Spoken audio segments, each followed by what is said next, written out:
Hello students, welcome to back my channel judicial Pathshala classes.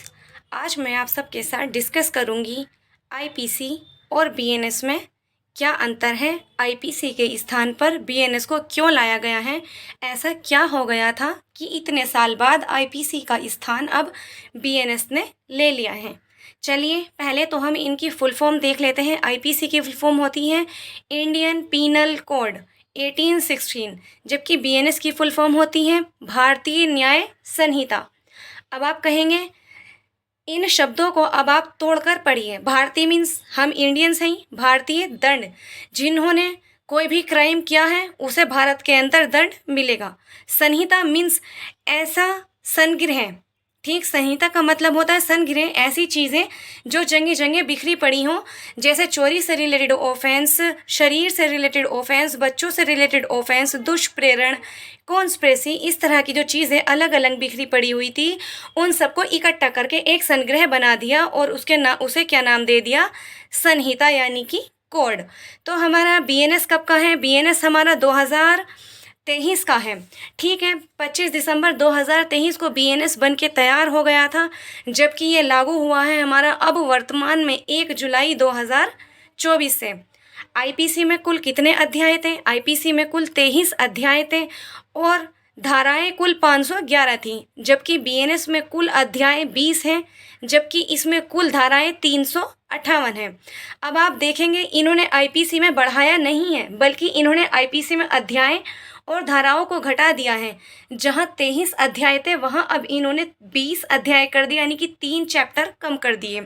जहां 511 धाराएं थी अब इन्होंने 358 धाराएं कर दी हैं, ठीक है। इसके अलावा इन्होंने जो हमारा धारा 1 है, जो हमारी आईपीसी की धारा 1, धारा 2, धारा 3, धारा 4, उन सबको इन्होंने उठाकर धारा 1 में डाल दिया है।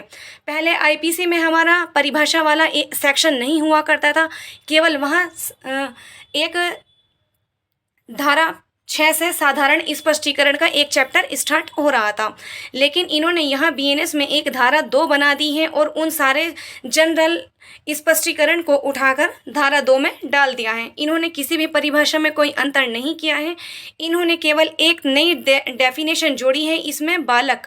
इन्होंने बालक शब्द को परिभाषित किया है कि बालक किस उम्र के बच्चे को माना जाएगा। इन्होंने केवल एक बालक शब्द को ही जोड़ा है। आइए देखते हैं इसके अलावा इन्होंने बीएनएस में क्या क्या बदलाव किए हैं। आप देखते हैं जब हम आईपीसी पढ़ते थे तो आईपीसी में 2018 के टाइम पे आपको एक सेक्शन देखने के लिए मिलता था, अडल्ट्री सेक्शन आपका 497 था, लेकिन इसको जोसेफ साइन बनाम भारत संघ AIR 2018 के केस के द्वारा सुप्रीम कोर्ट ने असंवैधानिक घोषित कर दिया था। किसे कर दिया था असंवैधानिक घोषित? सेक्शन 497 को, ठीक। अब आपको बीएनएस में ये धारा देखने के लिए नहीं मिलेगी, इसको परमानेंटली भी हटा दिया गया है। इसके अलावा आपको एक नई चीज़ देखने के लिए मिलेगी बीएनएस में, समलैंगिक संबंध। पहले समलैंगिक संबंध बनाना बीएस के अंतर्गत क्या था? अपराध था, जबकि वर्तमान में बीएनएस में आपको ये अपराध नहीं मिलेगा। इसके अलावा वैवाहिक बलात्कार, पहले वैवाहिक बलात्कार में जो वाइफ की एज दी गई थी 16 साल दी गई थी, अब आपको बीएनएस में वाइफ की एज 18 साल दी जाती है। अगर कोई हस्बैंड 18 साल से कम उम्र की उसकी वाइफ है और उसकी कंसेंट से, चाहे सहमति से चाहे सहमति के बिना, उस शारीरिक संबंध सेक्सुअल ऑफेंस बनाता है, सेक्सुअल इंटरकोर्स करता है, तो वो यहाँ पर क्या होगा? अपराधी माना जाएगा, चाहे उसकी वाइफ की सहमति हो या ना हो, अगर वो 18 साल से कम है। ये पॉइंट आपको नोट कर लेना है। इसके अलावा इन्होंने जो मर्डर का सेक्शन 302 था, इन्होंने मर्डर का दंड अब 101 में रख दिया है। इसके अलावा इन्होंने राजद्रोह शब्द को बीएनएस से हटा दिया है। आपकी आईपीसी में धारा 143A में आपको राजद्रोह शब्द देखने के लिए मिलता था, अब ये आपको वर्तमान में देखने के लिए नहीं मिलेगा। इसके अलावा आपको एक नया शब्द देखने के लिए मिलेगा। क्या नया शब्द मिलेगा? आतंक। इन्होंने एक आतंकवाद नया शब्द जोड़ दिया है। इन्होंने मानहानि के भी पनिशमेंट में थोड़ा सा अंतर किया है।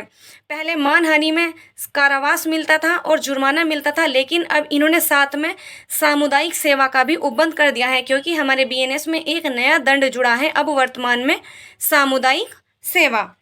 इसके ये मानहानि में इन्होंने जोड़ा है। इसके अलावा इन्होंने एक नया अपराध और जोड़ दिया है, मॉब लिंचिंग। वर्तमान में आपको एक बार बार देखने के लिए मिलता है मॉब लिंचिंग। मॉब लिंचिंग सुनने के लिए बहुत ज़्यादा मिल रहा था, तो इन्होंने इसको बीएनएस में रख दिया है और अगर कोई व्यक्ति इसका वोलेशन करता है तो वो बीएनएस के अंतर्गत दंडनीय किया जाएगा।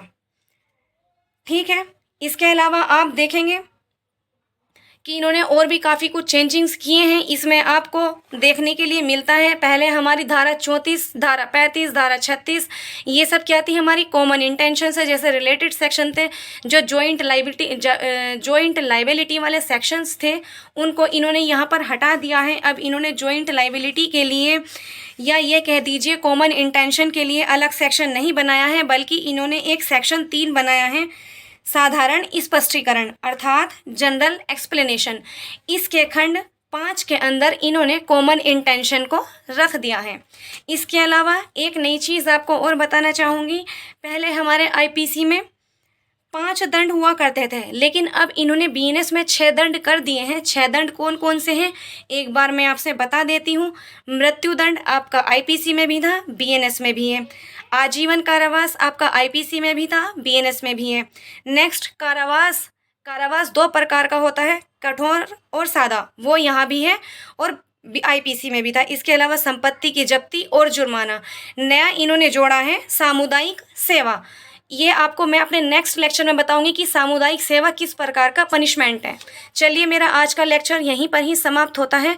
उम्मीद करती हूँ आपको मेरे इस छोटे से लेक्चर से काफ़ी कुछ सीखने के लिए मिला होगा। अगर आपको कुछ समझ नहीं आए तो प्लीज़ कमेंट करके बता देना। मेरे लेक्चर को जाते जाते लाइक करते जाना और मेरे चैनल को सब्सक्राइब कर देना।